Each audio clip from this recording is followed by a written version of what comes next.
এসেছি উত্তরডাঙ্গা বিধান সংঘ ক্লাবে। এখানে যে থিমটা আমি দেখলাম অপূর্ব, মানে ফেলে দেওয়া জিনিস দিয়ে যে কিছু মানে করা যায়, এই যে কনসেপ্টটা বা এই যে ভাবনাটা মানে অতুলনীয়।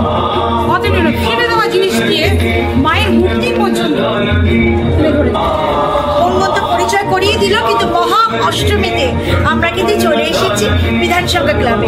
যে বিধানসভা ক্লাবে কিন্তু আমাদের নিউজ থেকে প্রত্যেক বছরই আসে। বাঙ্কিদের পুজো ওরা খুব কাছে, কিন্তু এখানে কিন্তু পাবলিক ডিমান্ডে কিন্তু আমরা সবকিছু করছি। সরাসরি চলে যাবো দাদার কাছে। এই যে ফেলে দেওয়া জিনিস দিয়ে সৃষ্টি সুখ, কি বলবেন দর্শক বন্ধুদের?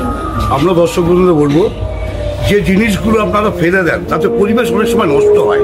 ওইগুলোকে ফেলে না দিয়ে যদি আপনারা রাখেন আমার পরিবেশটা বাঁচবে, সেগুলোতে জিনিস যে তৈরি করা যায়, রিসাইকেল করা যায়, সেটা ভাবনাই আমরা তুলে ধরেছি। আমাদের শিল্পী পূর্ণেন্দুদের মাথা থেকে তার বেরিয়েছে।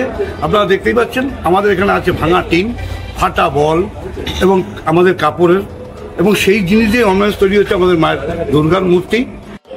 এই যে এত সুন্দর চিত্র, এত সুন্দর পরিবেশ, আর পেছনে চিত্র সাংবাদিককে বলবো একটা মায়ের দেখাতে, যে মাকে ওরা তৈরি করেছে বিধান সংঘ ক্লাবে। এখান থেকে মণ্ডপ থেকে যেটা ওয়েস্টার্ন জিনিস সে দিয়ে ভালো লাগছে। এখানে কেটে যাচ্ছে পুজো। আচ্ছা, এই যে এত সুন্দর মা, এত দর্শক আসছে, কি করছো সারাদিন এখানে? কি বলবে দর্শক বন্ধুদের যে এত মানুষের ঢল পড়েছে? খুব ভালো লাগলো যে এরা এখানে এসছে আমরা এই আমাদের প্যান্ডেলটা দেখতে। এটাই বলবো যে রোজ আসুন, দেখুন কেমন করেছে এই প্যান্ডেল। 57। আচ্ছা, তোমাদের কমিটির সব কিছু চিন্তা ভাবনা 10 মাস ধরে বলবো। 10 মাস ধরে হয়, কিন্তু আমাদের সারা বছর ধরে একটা প্রসেসিং এর মধ্যে থাকতেই হয়। একটা 2 মাসের এক প্রসেসিং এর জন্য আমাদের পুজো কমিটি হয় না, আমাদের 12 মাস এই প্রসেসের মধ্যে থাকতে হয়। দেখুন, আমাদের প্রতি বছরই কিছু না কিছু আমরা ইউনিট তৈরি করি। আমরা গত বছর তৈরি করেছিলাম নৌকো, তার আগের বছর করেছিলাম ধানক্ষেত। কিছু না কিছু আমাদের আমরা তার গত বছর, তার আগের বছর আমরা কলকাতা শহরকে আস্তে একটা গ্রাম রূপে পরিণত করেছিলাম।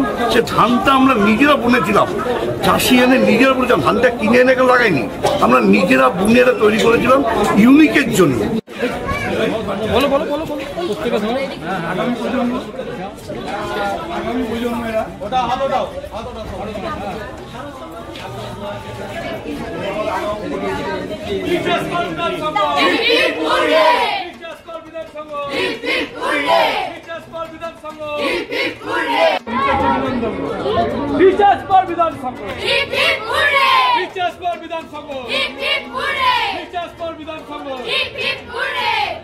তুমি তাই, আমরা বেশি সময় আর নেবো না, কেন বাইরে প্রচুর দর্শক রয়েছে। দর্শকদের পাশ দিয়ে ছেড়ে দেওয়া হয়েছে, তাই আমরা বেশি সময় না নিয়ে বেশি কথা না বলে আমরা শারদ সম্মান সেরা পরিবেশের কিন্তু শারদ সম্মান তুলে দেবো দাদাদের হাতে, চলে যাবে বাচ্চা বোনদের হাতে।